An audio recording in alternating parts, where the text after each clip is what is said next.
Every species ran the numbers. Every species saw the same result: extinction. Only humans looked at the outcome and kept fighting anyway. The day everyone else stopped, the galaxy did not fall into silence all at once. It hesitated first. For centuries, galactic civilization had been built on a simple assumption: no threat could grow faster than collective response. Technology would outpace danger. Alliances would compensate for weakness. Logic would always find a solution. That assumption died quietly on a day no one bothered to name. The first systems didn't even realize they were under attack. Long-range sensors registered anomalies, gravitational distortions, energy signatures that didn't match known propulsion methods. Analysts flagged them as errors, calibration issues, cosmic noise. By the time the alarms sounded, entire orbital networks were already gone. Ships didn't explode. They were dismantled, pulled apart by swarming shapes that learned faster than targeting computers could lock on. Armor meant nothing. Shields collapsed under pressures they were never designed to counter. Fleets that had dominated their regions for millennia vanished without leaving debris fields large enough to analyze.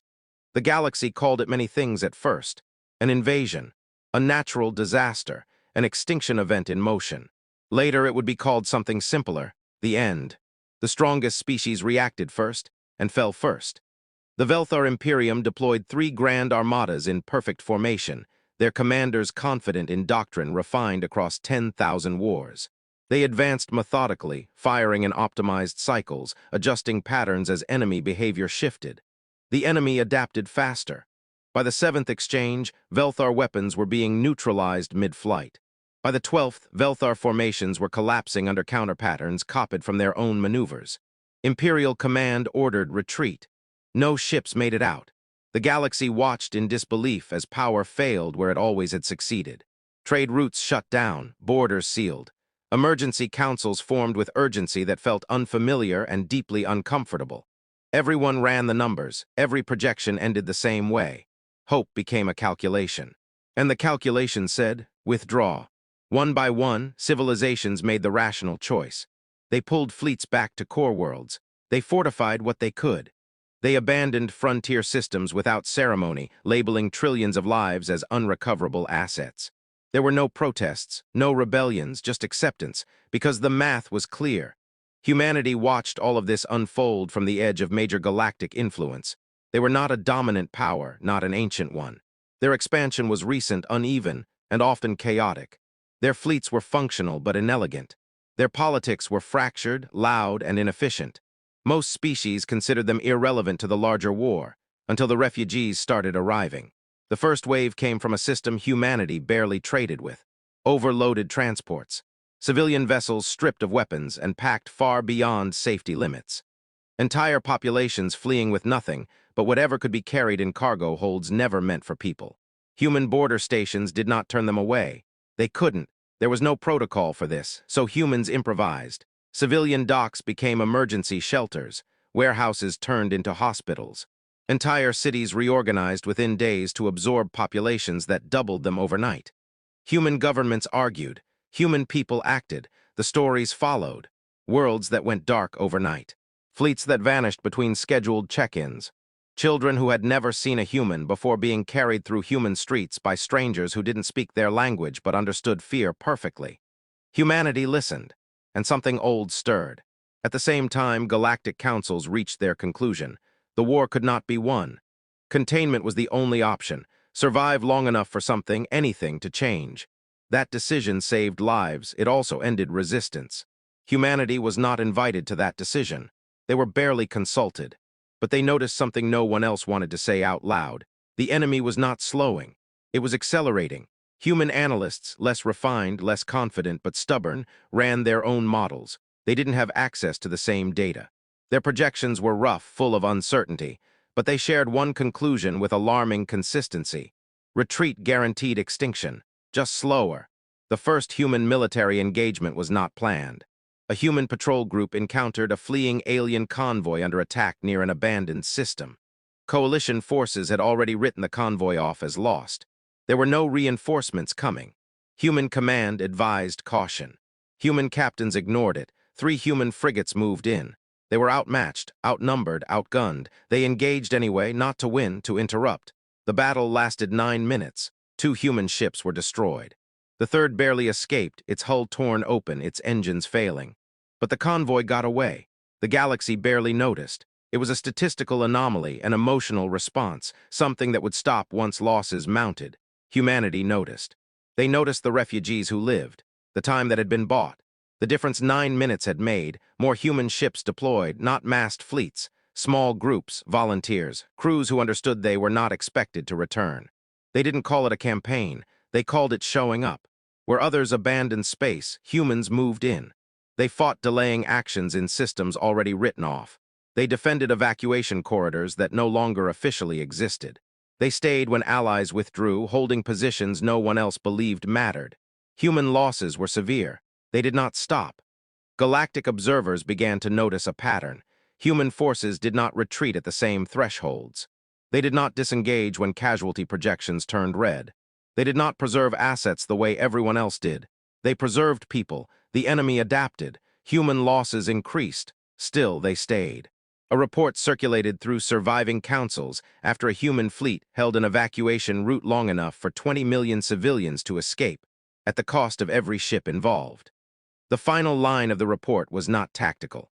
It was psychological. Humans are behaving irrationally. Humanity did not deny it. By the time the galaxy realized what was happening, it was too late to stop it. Humanity had committed, not to victory, not to survival, but to refusal. When every other species accepted the end, humans were the only ones who refused to give up. And the war was only beginning. When refusal became contagious at first, the galaxy treated humanity's behavior as an outlier, an emotional spike, a cultural anomaly, a temporary refusal to accept statistical reality. Those things usually burned out quickly. This one didn't. Human losses climbed at a pace that should have broken them. Entire squadrons vanished between status reports. Supply chains strained past collapse. Shipyards worked around the clock rebuilding hulls they knew would never return. And still, more humans volunteered. They didn't speak of victory, they spoke of time. Human command doctrine quietly shifted, not officially. Not in documents, but in behavior. Objectives were no longer defined by territory held or enemies destroyed. They were measured in minutes gained, routes protected, lives extracted. If a battle bought 10 minutes of evacuation, it was worth 10 ships. If a stand allowed one more convoy to escape, it was worth everything. The enemy adapted, as it always did. It learned human firing patterns, predicted their movements, adjusted formations to minimize losses. What it couldn't predict was when humans would decide that dying was acceptable. Human ships began engaging in ways that violated every galactic combat principle. They rammed. They overloaded reactors. They used debris fields as weapons, not as last resorts, as plans. Other species watched in horror as human commanders ordered maneuvers that had no survival path. They called it madness. Humans called it commitment. At the broken system of Talaris Reach, a human task force held a collapsing jump corridor long enough for 47 civilian transports to escape. The cost was absolute. When alien observers requested casualty reports, the human reply was simple. All hands lost. Mission complete. Something changed after that. The report didn't vanish into archives, it spread. Not through official channels, but through crews, refugees, civilians who had lived because humans had stayed. Stories travel faster than fleets. Alien pilots escorting refugee convoys began asking for reassignment to human sectors.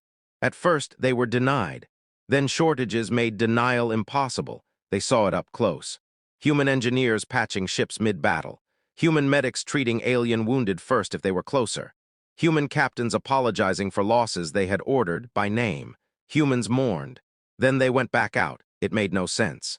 But it made people stay. The enemy noticed the shift. Not in firepower, in resistance density. Areas where humans operated became costly to penetrate, not because they were heavily defended, but because they refused to collapse cleanly.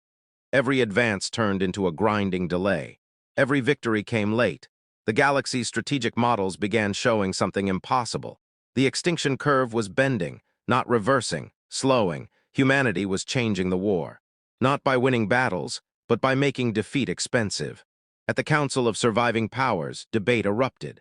Some leaders argued that humanity's tactics were reckless, unsustainable, morally indefensible. That sacrificing entire crews for time was cruelty disguised as courage. Others asked a harder question. If humans stopped, who would hold the line next? The answer was clear, no one. So the galaxy did something it had sworn never to do again. It followed. Joint task forces formed, unofficial at first. Alien ships attaching themselves to human flotillas, not taking command, not issuing orders, just staying. They adopted human tactics awkwardly, often disastrously. They lacked the cultural conditioning to accept total loss. But they learned, slowly, painfully. Human commanders did not celebrate this, they warned them. This will cost you everything, they said. Some listened, some didn't. Those who stayed changed forever. The enemy escalated. It began targeting civilian evacuation corridors deliberately, attempting to force humans into impossible choices. Humans chose anyway. They split forces. They lost more ships. They saved who they could. A moment came that the galaxy would remember as the point of no return. The stand at Orphean Drift. Human and allied forces faced an enemy mass too large to delay conventionally. Evacuation timelines were insufficient. There was no escape route that could be held long enough. Human command analyzed the data, then did something unprecedented. They broadcast it publicly, every ship, every crew, every ally. They showed the projections. No survivors. Delay 22 minutes. Lives saved, estimated 90 million. No one was ordered to stay. No one was allowed to pretend. Not a single ship withdrew. The battle erased an entire task force, but the corridor stayed open. 90 million lives escaped. The enemy paused afterward, not long, but long enough to matter. Humanity was no longer alone. Refusal had become contagious. Hope, once a quiet, fragile thing, was spreading through action, not belief. The galaxy began to understand something terrifying and beautiful. Humans weren't winning because they were stronger. They were winning because they were willing to lose as many times as it took. And deep within the enemy's expanding consciousness, a new calculation began. Not about victory, about cost.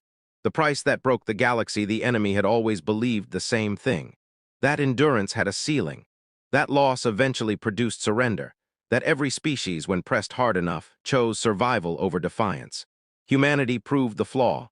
The new calculation spread through the enemy's intelligence lattice like a virus. Not fear, cost awareness. Every advance now triggered secondary projections, delay time, resistance probability, sacrifice escalation. Where humans were present, outcomes blurred, clean victories dissolved into prolonged attrition. The galaxy had never seen an extinction war hesitate. Until now. Human command noticed it first. Enemy assaults slowed. Feints replaced charges. Entire fleets withdrew after probing engagements that statistically should have been overwhelming successes. The enemy was learning, not how to beat humans, but how much humans were willing to lose. And that number had no visible limit. The final convergence came at a system the galaxy had already mourned. Eidolon Prime, a refuge world, overpopulated, underdefended, strategically worthless except for the fact that nearly 1 billion civilians now lived there. The enemy arrived in silence. No grand formation, no warning, just mass. Evacuation estimates were brutal. Only 30% could escape, unless someone stayed. Human high command convened for less than 3 minutes. There were no arguments, only confirmations. Every remaining human fleet redirected. Not because it made sense, because it was necessary. Allied forces followed, some out of loyalty, some out of debt, some because they no longer knew how to turn away. The defense of Eidolon Prime did not resemble a battle. It was a collapse slowed by stubbornness. Human ships formed layered sacrifice zones. Frontline vessels did not expect to fire more than once. Rear echelons fought knowing the layers ahead of them were already gone. Every minute bought was measured in lives loading onto transports. Enemy casualties climbed beyond acceptable thresholds. It pressed harder. Human losses became total. And still, transports launched. Midway through the engagement, the enemy attempted something new. Communication. A message broadcast across all frequencies, translated into every known language. This resistance is illogical. You cannot survive. Yield, a single human response returned. No encryption, no bravado, just truth. We know. The fight intensified. Human captains began executing final protocols not recorded in any doctrine. Ships locked engines at full burn and physically blocked firing lanes. Damaged cruisers were repurposed as mobile shields. Crews stayed aboard vessels that could have been abandoned because empty hulls didn't buy time. People did. At the surface, civilians watched the sky burn. They didn't panic. They had seen this before. Humans had taught them how courage looked. The enemy's calculations began to fail, not because of tactics, but because sacrifice was no longer predictable. Then came the moment that rewrote the war. A human dreadnought, one of the last, initiated a maneuver the enemy had deemed impossible. It didn't attack the fleet, it attacked space itself. Using an experimental reactor overload, the ship collapsed the primary transit corridor into a gravity scar, not a weapon, a wound. The enemy fleet was split, half stranded, half destroyed. The advance halted, the cost was catastrophic, no survivors, but Eidolon Prime finished evacuating. For the first time since the war began, the enemy retreated. Not tactically, strategically. The galaxy didn't cheer. There was nothing left to cheer with. Human fleets were gone. Their worlds were shattered, their population reduced to embers, but extinction had stopped. In the aftermath, surviving species gathered, not as rulers, not as councils, but as witnesses. They examined the ruins, the logs, the final messages. Again and again, the same pattern appeared. Humans did not fight to win. They fought to deny inevitability. The war did not end that day, but it changed forever.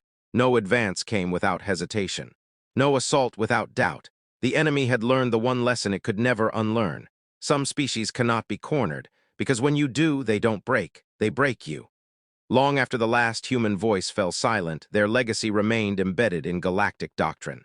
A single rule passed from fleet to fleet, generation to generation. Not written in law, written in loss.